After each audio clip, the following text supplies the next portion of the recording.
kanisa kama mwili wa Kristo. Jamani, Bwana asifiwe. Bwana Yesu asifiwe sana. Sawa, somo letu litakuwa na vipengele vikubwa vitano. Nashukuru sana mtumishi wa Mungu. Somo letu litakuwa na vipengele vikubwa vitano. Kipengele cha kwanza tutaangalia nini maana ya kanisa na nini maana ya mwili. Alafu kipengele cha pili tutaangalia Biblia inasema nini kuhusiana na mwili wa Kristo. Biblia inasema nini kuhusiana na mwili wa Kristo.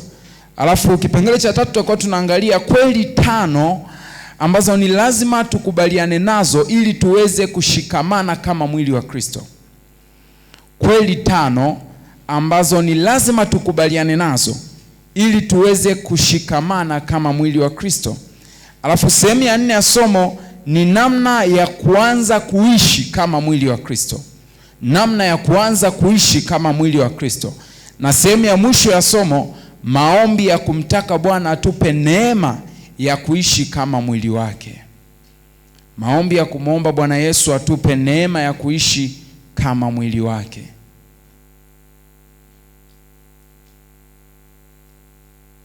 Asa tuanze na kipengele cha kwanza cha somo. Nini maana ya kanisa? Nini maana ya kanisa? Tunapozungumzia kanisa, kanisa lina maana kuu 4 kwa mujibu wa nilizoziandika. Ziko maana nyingi ambazo unaweza kuzidi kujifunza katika ufalme wa Mungu, lakini hapa nimejikita kwenye maana kubwa 4 za kanisa. Maana ya kwanza kabisa ya kanisa, kanisa ni mtu aliyemwamini Yesu Kristo kuwa Bwana na Mwokozi. Mtu yote ambaye ameokoka, amemwamini Yesu kuwa Bwana na Mwokozi, huyo ni kanisa. Yeye kama yeye, mjiambie kwa sauti, mimi ni kanisa la Bwana. Kwa hiyo ni maana ya kwanza ya kanisa. Tunapozungumza kanisa tunamaanisha mtu mmoja aliyemwamini nani? Yesu. Lakini maana ya pili ya kanisa, kanisa ni jumuiya ya waamini wa mahali pamoja, a local church. Jumuiya ya waamini waliopo mahali pamoja. Kwa mfano, Kasfeta Tayo Miudizi Mumchas ni kanisa la nani jamani? La Bwana. Kwa hiyo nikisema kanisa la Bwana, tafsiri ya pili ni sisi kwa umoja wetu. Jumuiya ya waamini waliopo mahali pamoja, the local church. Hilo ni maana ya kanisa la Bwana. Watu ambao wanaweza wakakutanika pamoja kumwabudu Mungu. Tunaelewa mahali hapa kwa neema ya Mungu tunayo UDSM Mchas Christian Union, sio maana yake, ambayo huwa pia inatukutanisha fellowship zote zilizopo Mchas. Kwa hilo pia ni kanisa la Bwana la Mchas, a local church at UDSM Mchas. Jina la Bwana libarikiwe sana. Hiyo ni maana ya ngapi? Ya pili. Lakini maana ya tatu ya kanisa, kanisa ni jumuiya ya waamini duniani. Jumuiya ya waamini duniani, the believers under the sun. Watu wote waliomwamini Yesu katika mataifa yote, katika mabara yote ya dunia. Sisi kwa pamoja, Mungu anatutazama kama kanisa lake. Jina la Bwana libarikiwe sana. Bwana Yesu asifiwe sana. Tunazungumzia global church. Kwa dunia nzima kwa umoja, kutoka mataifa yote, wote tuliomwamini Yesu, Mungu anatutambua, tuna utambulisho wetu mmoja, tunaitwa mwili wa Kristo. Kanisa la nani? La Kristo. Jina la Bwana libarikiwe sana. Lakini maana ya mwisho kabisa ya kanisa, kanisa ni jengo ama mahali waamini wanakutanika. Ambao ndo wengi pia tumeizoea, naenda kanisani, si ndio? Ukimaanisha kwamba jengo ambalo waamini tunakutanika kwa pamoja. Chumba hichi pia ni kanisa, japo pia ni darasa, kwa sababu ni wanachuo. Jina la Bwana libarikiwe sana. Hizo ni maana 4 nilizokutajia za kanisa. Lakini sisi tutajikita kwenye maana ya pili na ya tatu. Kwa hiyo tunapojifunza hili somo, uwe na uhakika eneo ambalo tumejikita sisi ni kwenye maana ya pili na ya tatu. Kanisa kama jumuiya ya watu waliopo mahali pamoja, ndio eneo ambalo sisi tumejikita kwenye tafsiri hiyo. Lakini pia kanisa kama jumuiya ya waamini kote duniani. Japo sana tutajikita kwenye kanisa kama jumuiya ya waamini waliopo mahali pamoja, wale ambao wanaweza wakakutana. Ngapi tunaelewana? Safi. Okay. Tunaendelea mbele zaidi. Nini maana ya mwili wa Kristo? Mwili. Nataka tu tutoe tafsiri ya mwili, alafu utaelewa automatic nini maana ya mwili wa Kristo. Mwili maana yake ni mjumuiko wa viungo unaomwezesha mtu kufanya shughuli anazozihitaji ili kutimiza malengo au makusudi fulani. Ni mjumuiko wa viungo unaomwezesha mtu. Tukizungumzia mwili, hata sio kitu kigumu, mwili ni huo ulionao. Okay, labda nieleze hivi. Wewe sio mwili, ila mwili ni wa kwako. Naamini watu tumwahi sikia kitu hichi. Sio maana yake wewe sio mwili ila mwili ni wa kwako. Mara kadhaa nimekuwa nikiwaambia watu, mtu akiwa anaumwa kichwa anasema kichwa changu kinaniuma. Yule anayesema kichwa changu ndo wewe. Kichwa ni cha kwako, wewe sio kichwa. Jina la Bwana libarikiwe sana. Kwa hiyo maana mwili ni wa kwako, wewe sio mwili. Ndio maana hapa tafsiri inatuambia kwamba mwili ni mjumuiko wa viungo vinavyomwezesha mtu ambaye ndo wewe kuweza kufanya shughuli ambazo zinakusaidia kutimiza lengo ama makusudi fulani unayotaka kuyafanya. Kwa hiyo tukizungumzia mwili wa Kristo, ina maana ni viungo vya Kristo vinavyomwezesha Kristo kufanya shughuli anazozitaka ama kusudi alilolikusudia chini ya jua. Bwana asifiwe. Bwana asifiwe. Kwa hiyo maana sisi ni kama viungo. Sasa kumbuka tafsiri ya kanisa tunayozungumzia leo ni kanisa as a local church, watu wa mahali pamoja. Kwa hiyo maana kila mmoja wetu ni kiungo, alafu tukiungana pamoja tunaunda mwili wa Kristo. Kasfeta tayomi UDSM Church. Tunaunda mwili wa Kristo, kanisa la UDSM Church. Tunaunda mwili wa Kristo, kanisa la Mbeya. Mwili wa Kristo, kanisa la Tanzania. Unasikia mtu anakuambia kanisa la Tanzania, muombeeni Mungu. Bwana asifiwe. Bwana Yesu asifiwe sana. Maana yake anazungumzia kanisa lililopo Mbeya kama kiungo, kanisa lililopo Dar es Salaam kama kiungo kingine. Ningeweza kuchukulia kwamba Mbeya ni macho, alafu Dar es Salaam ni miguu, alafu Morogoro ni masikio, alafu wapi, kila mmoja ni kiungo, alafu kwa pamoja Mungu tutazama kama Tanzania anaona pale mwili wake. Inaeleweka anachokizungumza? Kwa kuna makusudi ya Mungu yanatakiwa yatimizwe Tanzania, yatatimizwa na viungo vya Kristo vilivyounda mwili ambao unaitwa kanisa la wapi? La Tanzania. Kwa tukiwa pia kama kanisa la UDSM Church Kasfeta Tayomi specifically, maana yake Mungu anayo makusudi, anatamani tuyatimilize mahali hapa. Lakini hayo makusudi yanamtegemea mtu mmoja mmoja humu ndani kama kiungo ili kuunda huo mwili. Na ndio maana nilipoanza nilikuonesha picha kubwa tatu. Tuliona picha ya kwanza ni mtu ambaye vitu vyote vipo. Simba anakuja. Biblia inasema moja kati ya tafsiri ya shetani anatambulika kama simba aungurumaye, akimtafuta mtu afanyeje? Ameze. Jina la Bwana libarikiwe sana. Kwa wakati huo simba anamtafuta mtu ammeze, tunamwona ule mchungaji kwa ile picha niliyokuonesha, alikuwa na viungo vyote, lakini alikuwa amekosa nini jamani? Mwisho wa siku angeweza kumalizwa na yule simba. Tunamwona mama mchungaji ana kila kitu, lakini amekosa nini? Macho. Kwa anashindwa kupambana na yule simba kwa sababu amekosa kiungo fulani. Tunawaona wale watu kama angekuwa ni mtu mmoja wasingeweza kufikia kusudi lao la kupata lile tunda, lakini kwa sababu walikuwa wamejumuika pamoja wakawa kama mtu mmoja, kama mwili mmoja, mwisho wa siku kusudi lao likafanyaje? Likatimia. Jamani, naeleweka ninachokizungumza? Jina la Bwana libarikiwe sana. Sawa.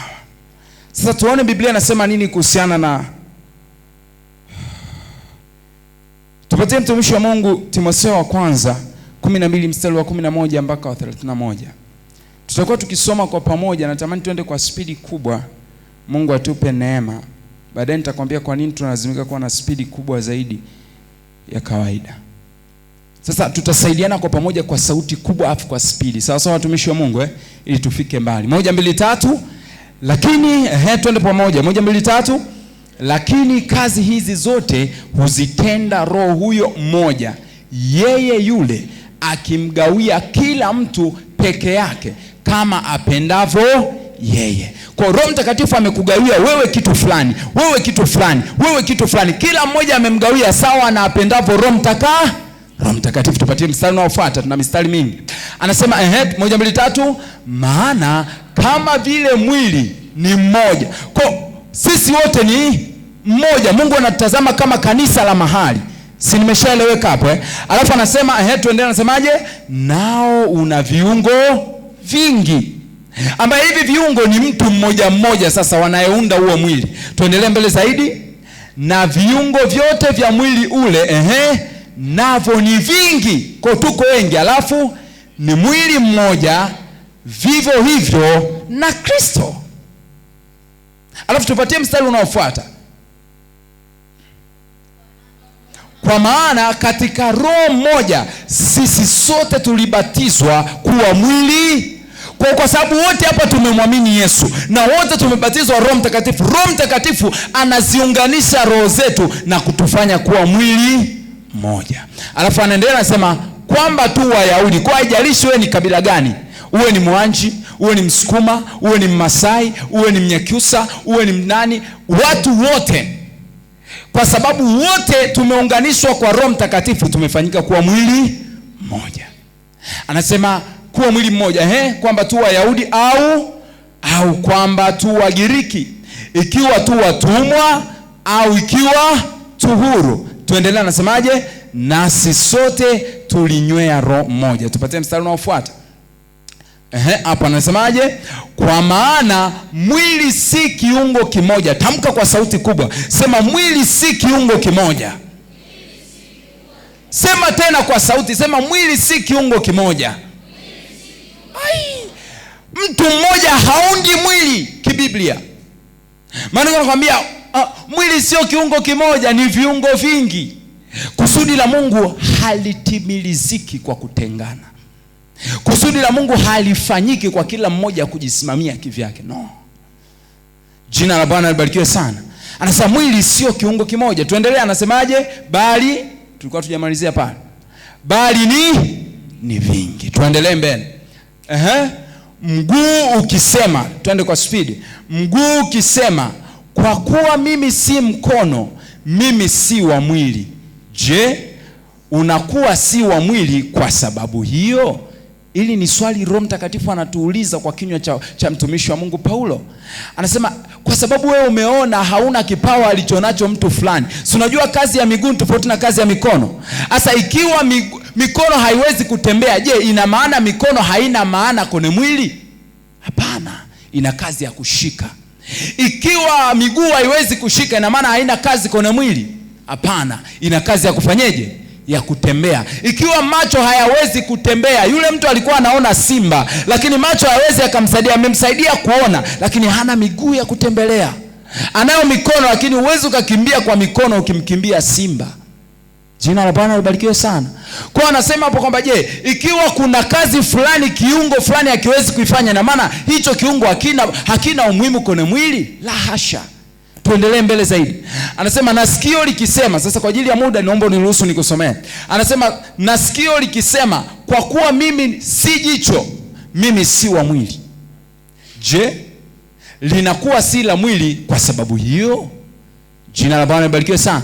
Tuendelee mbele zaidi. Anasema kama mwili wote ukiwa jicho, kuko wapi kusikia? Kama mwili wote utakuwa jicho, tutasikiaje? Na hapa tunapata point. Haijalishi Mungu amekupa mafuta na neema kiasi gani, una neema na mafuta kwenye hiyo nafasi Mungu aliyokupa, sio kwenye kila kitu.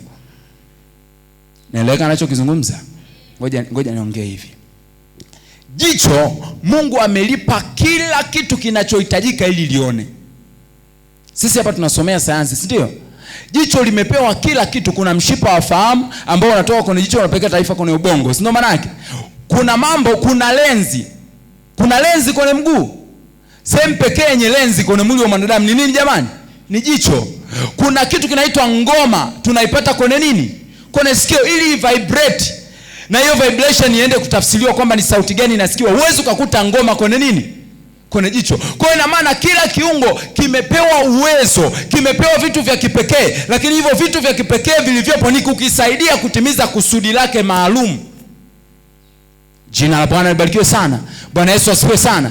Lakini ni mpaka umeviunganisha viungo vyote kwa pamoja ndio mtu anaweza akafanya anachotaka kukifanya. Kama unataka kufika mahali hapa kwa ajili ya kusikiliza semina, ulipokuwa nyumbani ubongo wako uliwaza nataka niwahi niende kwenye semina, lakini ulihitaji macho ili uweze kujua njia sahihi ya kufika. Lakini hata kama macho yako yalishawahi pita ile njia na yanaifahamu, kama hauna miguu huwezi kuja. Naeleweka anachokizungumza? Ulitakiwa ubebe notebook yako, hata kama una miguu hauwezi ukabeba notebook kwa miguu, utahitaji mikono. Kwa mpaka umefika hapa una notebook, umefika hapa hujapotea, umefika hapa kwa wakati, ni kwa sababu kila kiungo kimefanya kazi kuleta kusudi lako la kuwepo mahali hapa. Bwana asifiwe. Kwa kila mmoja anamtegemea mwenzie. Ndivyo ambavyo tunaishi ndani ya mwili wa Kristo. Kila mmoja ana nafasi yake, ana efficiency yake, lakini katika eneo Mungu amempa. Lakini tunaposhikamana kwa pamoja kama mwili, ndio kusudi la Mungu la majira na nyakati linasimama. Naeleka anachokizungumza. Sawa. Kwa ajili ya muda, mtumishi wa Mungu, tuishie hapo. Tupatie Petro wa kwanza 4:10. Petro wa kwanza 4:10. Petro wa kwanza 4:10. Anasema kila mmoja kwa kadiri alivyoipokea karama. Hem, tuseme kila mmoja kwa kadiri alivyoipokea karama. Anasema itumieni kwa kuhudumiana. Itumie kwa kuhudumiana. Mungu amekupa mafuta ya ualimu, yatumie kutuhudumia. Mungu amekupa neema ya kutia moyo, tutie moyo. Bwana asifiwe. Mungu amekupa neema ya kufanya kitu fulani, kifanye, kwa sababu umepewa hiyo karama, ni kwa ajili ya kuhudumiana. Maana tunasema itumieni kwa kuhudumiana. Alafu anaweza sema kama mawakili wema wa neema mbalimbali za Mungu. Kwa hapa tuna neema mbalimbali za Mungu, na kila mmoja Mungu amemkirimia kwa kadiri ya kusudi lake. Lakini lengo kubwa la Mungu mwisho wa siku tutimize kusudi kama mwili wake. Tupatie mstari unaofuata. Tupatie hiyo Yohana 17 mstari wa 20 hadi wa 21.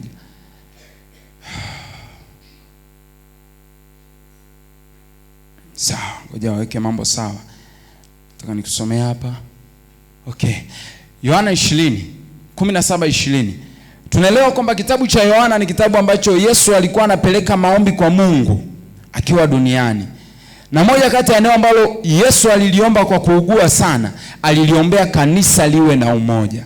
Asa ngoja tuone hapa. Anasema wala si hao tu ninaowaombea. Haya ni maombi ya Yesu kwa babake. Anasema wala si hao tu ninaowaombea, lakini na wale watakaoamini kwa sababu ya neno lao.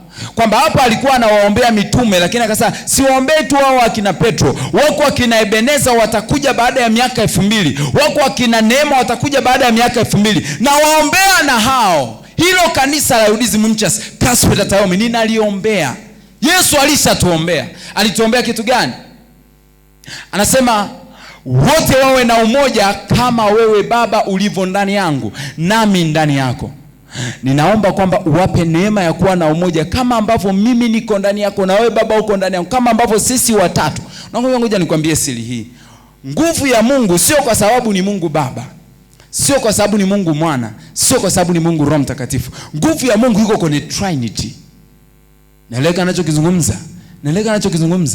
Nguvu ya Mungu ni katika ule utatu mtakatifu. The power of God is in Trinity. Katika ule utatu, katika ule umoja walio nao. That generates power. That infinite power, unexplainable power, beyond imagination, beyond what you can contempt. Jina la Bwana libarikiwe sana. Bwana Yesu asifiwe sana. Okay? Sawa. Anasema wote wawe na umoja kama wewe Baba ulivyo ndani yangu nami ndani yako, hao nao wawe ndani yetu, ili ulimwengu upate kusadiki ya kwamba wewe ndiwe uliyenituma. Kwa hakuna namna ulimwengu utamuona Mungu, hakuna namna watu wataongezeka kwenye ufalme wa Mungu, hakuna namna tutamwabudu Mungu jinsi tupasavyo, isipokuwa umoja umekuwa fungu letu kama mwili wa Kristo. Jamani, Bwana asifiwe. Sawa. Nashukuru mtumishi wa Mungu. Sasa tuone tupatie Kutoka sura ya 17. Kutoka sura ya 17 mstari wa 8 mpaka wa 13, na huu utatupeleka kwenye kipengele cha mwisho cha siku ya leo. Kutoka 17 mstari wa 8 hadi wa 3 wa 13, alafu utatupeleka kwenye kipengele cha mwisho cha siku ya leo. 17 mstari wa 8. Nisikize kwa makini. Hii ni habari ambayo wana wa Israeli walikuwa wanagombana na watu wanaita Amaleki. Wangapo mwaisikia habari ya Amaleki? Amaleki, nyosha vizuri. Sawa. Kwa wakati Israeli wametoka Misri wakielekea Kanani, walipokuwa njiani walikutana na watu wanaitwa Waamaleki, na Waamaleki waliwasumbua sana Waisraeli. Waliwasumbua sana, waliwatesa Waisraeli, kwa maana kwamba walileta usumbufu njiani, walipigana nao, waliibua vita na Israeli.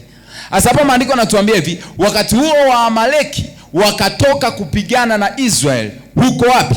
Refidim. Anaendelea anasema, Musa akamwambia Yoshua, tuchagulie watu uende ukapigane na Waamaleki. Kesho nitasimama juu ya kilele kile, na ile fimbo ya Mungu nitakuwa nayo mkononi mwangu. Huo wakati ni wakati ambao Amaleki anaenda kupigana na Israeli. Musa anamwambia Yoshua, anamwambia kesho andaa kikosi, toka ukapigane na Amaleki, alafu mimi nitapanda mlimani nikiwa na fimbo ya nani? Ya Bwana. Tuendelee mbele. Anasema basi Yoshua akafanya kama Musa alivyomwambia, akapigana na Amaleki, na Musa na Haruni na Huri. Tuseme kwa sauti Musa, alafu tuseme Haruni, alafu tuseme Huri. Au ni watu wangapi jamani? Alafu mtu mmoja aniambie Yoshua. Watu wangapi hao? Yoshua anawakilisha kundi la watu lililoenda vitani moja kwa moja. Unajua alitoka na kikosi kwenda kupigana na Amaleki. Lakini wakati anaenda kupigana na Amaleki, maandiko yanasema maelekezo alikuwa anayo Musa ya kupanda mlimani kuomba. Lakini mlimani ya kupanda peke yake alipanda na watu wangapi? Wawili pamoja naye, Haruni pamoja na nani? Na Huri. Alafu tuendelee mbele. Mwisho wa siku lengo kubwa inatakiwa Amaleki afanyeje? Apigwe. Hem, sema Amaleki apigwe. Alafu Israeli afike wapi? Kanani. Mwisho wa siku inatakiwa hivyo. Lakini angalia kilichotokea mstari unaofuata. Anasema ikawa Musa alipoinua mkono wake, Israeli walifanyaje? Wanaopigana ni Yoshua pamoja na kikosi, lakini Musa hayuko na silaha kule vitani. Yeye amekaa mlimani. Lakini maandiko yanasema alipokuwa akiinua mikono kule upande wa pili, Israeli alikuwa anafanyaje? Anashinda. Hiyo ni ishara ya intercession, ishara ya kuwaombea ushindi wa Mungu kwa ile vita. Anasema na aliposhusha mkono wake, Amaleki walifanyaje? Hichi ni kitu ninachokiogopa sana kwenye maandiko. Hasemi kwamba aliposhusha mkono vita ikasimama, yaani kwamba hakuna aliyeshinda huko. Aliposhusha mikono aliwasapoti pia Amaleki kufanyaje? Kwa ile kwamba hauombi sio tu kwamba hautaruhusu nguvu ya Mungu ikusaidie, pia utasaidia nguvu ya shetani kuwa na uwezo mkubwa wa kukuharibu. Sinaeleweka ninachokizungumza? Kwa sababu huyu mtu alipokuwa akishusha mikono, maandiko yanasema Amaleki sio walisimama, walipata uwezo wa kufanyaje? Wa kushinda. Tuendelee mbele zaidi. Anasema lakini mikono ya Musa ililegea. Sema kwa sauti, mikono ya Musa ililegea. Asa nilijaribu kufuatilia kwa nini mikono ya Musa ililegea. Nilipewa sababu mbalimbali, lakini sitaki kueleza hizo sababu. Lakini sababu zote zimetolewa, sababu za aina tofauti tofauti.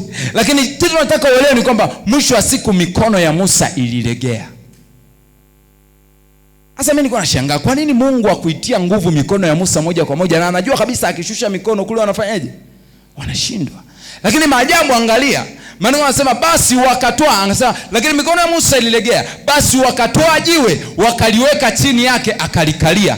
Kwa Haruni na Huri walikuwa wameshajua teknolojia ya mbinguni, wakajua huyu jamaa akishusha mikono kule mwisho wa siku anafanyaje jamani? Wanashindwa Israeli. Haijalishi amechoka, akishusha kule wanafanyaje?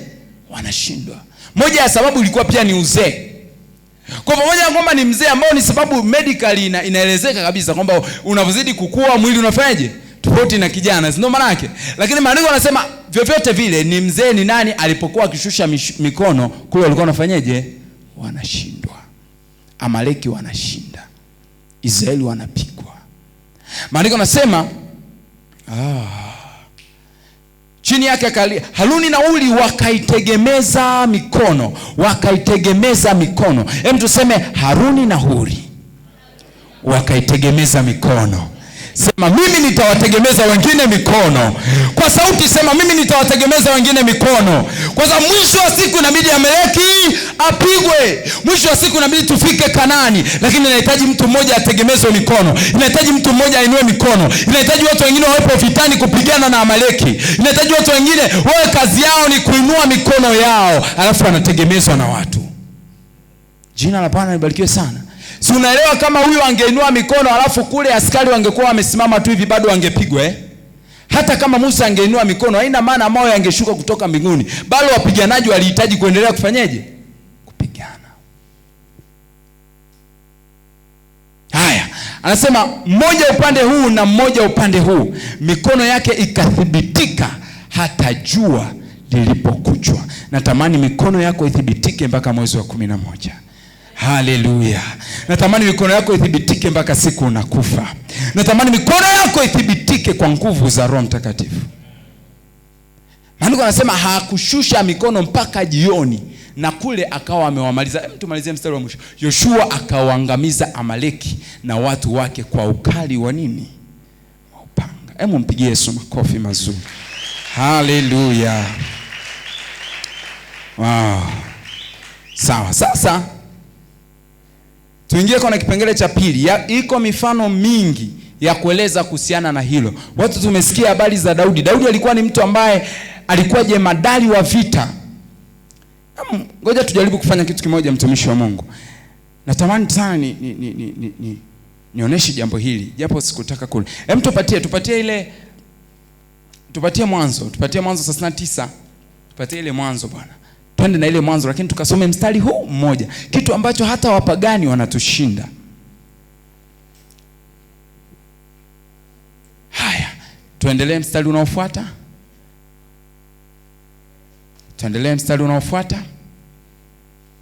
Haya, nisikize kwa umakini. Maandiko yanasema hivi, bwana wake, huyu alikuwa ni bwana wake Yusufu.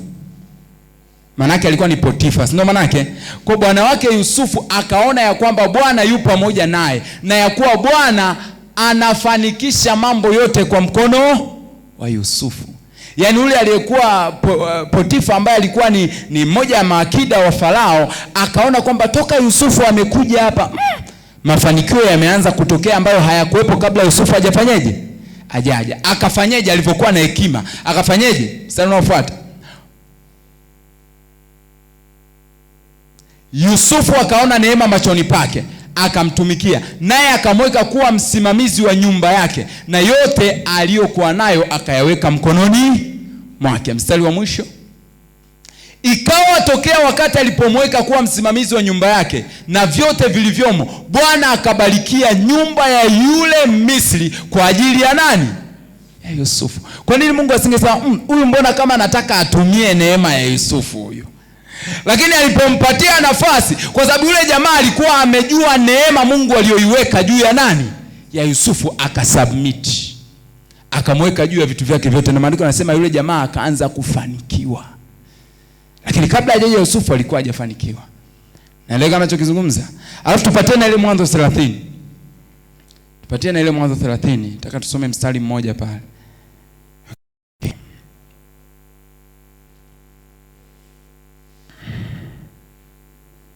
My Lord, my God.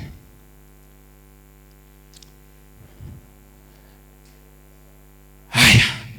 Angalia, anasema hivi, mstari huu tu unatosha. Labani akamwambia, iwapo nimeona fadhili machoni pako. Huyu ni Labani anamwambia Yakobo, kwa sababu aligundua toka Yakobo amekuja kwenye kuchunga wale kondoo, ghafla uzao wa wale kondoo kwa wanafanya jamani unaongezeka. Anasema Labani akamwambia, iwapo nimeona fadhili machoni pako, kaa, maana nimetambua ya kwamba Bwana amenibarikia kwa ajili yako. Kuna Biblia ya Kiingereza anasema because I have learned by experience. Kwa jamaa alipata experience kwamba kabla hajaja huyu bwana mdogo, hii mifugo ilikuwa nazaliana tu 2 3, toka amekuja naona 15 16, kuna kitu anacho, kwa sababu ni mtumishi wa Mungu, amebeba mafuta na neema ya nani? Ya Mungu. Jina la Bwana libarikiwe sana. Bwana Yesu asifiwe sana. Bwana Yesu asifiwe. Bwana Yesu asifiwe. Bwana Yesu asifiwe. Sikufundishi kuabudu wanadamu. It may sound as if I teach you idol worship or worshiping men. No. Sikufundishi kuabudu wanadamu, lakini natamani ujifunze kuheshimu neema ya Mungu iliyo juu ya mwenzako, kwa sababu ni mpaka umeiheshimu ndipo utaona mkono wa Mungu kupitia ile neema ukikusaidia. Ni mpaka umeheshimu kwamba huyu naye ana thamani kama mimi, huyu naye ana thamani kwenye eneo fulani ambayo Mungu mwenyewe amempa kwa ajili ya kutimiza kusudi. Ndipo unaweza ukanufaika na yule mtu. Jina la Bwana libarikiwe sana. Nataka nikwambie, ili tuweze kutenda kazi kwa pamoja kama mwili wa Kristo, tunahitajika kuthaminiana kila mmoja neema Mungu aliyompa mwingine. Tukishathaminiana kwa pamoja kama mwili wa pamoja wa Kristo wa sehemu moja, ndipo ambapo utaona kusudi la Mungu la mahali pamoja linatimilika. Naeleweka ninachokizungumza? Naeleweka ninachokizungumza?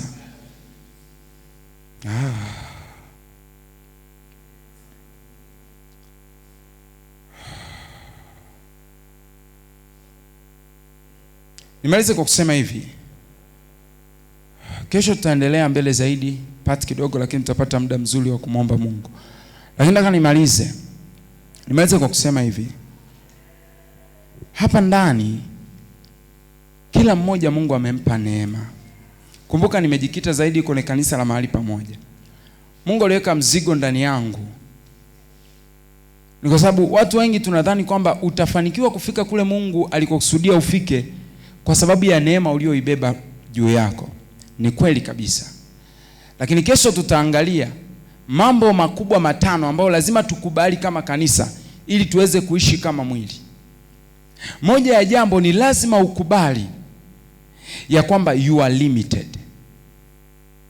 Ni kweli wewe ni jicho, ni kweli unaona vizuri sana na hakuna mwingine anaweza kaona kama wewe kwa sababu wewe ni jicho. Lakini nataka nikuhakikishie huwezi kusikia. Na kuhakikishia huwezi kusikia. Nimekubali wewe ni miguu na una uwezo wa kutembea umbali mrefu kwa sababu ya mafuta uliyobeba, na kuhakikishia kuna vitu huwezi kushika. Na kuhakikishia huoni hata unachotakiwa kukiendea, pamoja na kwamba wewe ni miguu. Unahitaji macho. You are limited. Na ndio maana Mungu alifanya hivi ili kila kiungo kione mwingine. Na sasa unatushinda mwili wetu wa kawaida ambao jicho likipata shida unaona wakati mwingine mpaka miguu inakaa chini kwa sababu ya maumivu ya jicho. Kwa sababu viungo vya mwili vinathaminiana kila kimoja na mwingine, vikijua kwamba hakuna kitu tunaweza tukafanya kama kuna mmoja ameugua. Na kama kuna namna fulani jicho limepona, lilikuwa linaumwa kwa muda mrefu, utashangaa mwili wote unaruka, hadi mikono inafurahi, hadi mdomo na wenyewe unafumbua kuonesha furaha alionayo mtu. Ni kwa sababu jicho limekuwa na usalama tena. Unathamini uthamani wa jicho. Ni mpaka kanisa tumekuwa kama mwili, tunaweza tukaufurahisha moyo wa Mungu na kutimiza kusudi la Mungu. Simama hali ulipo.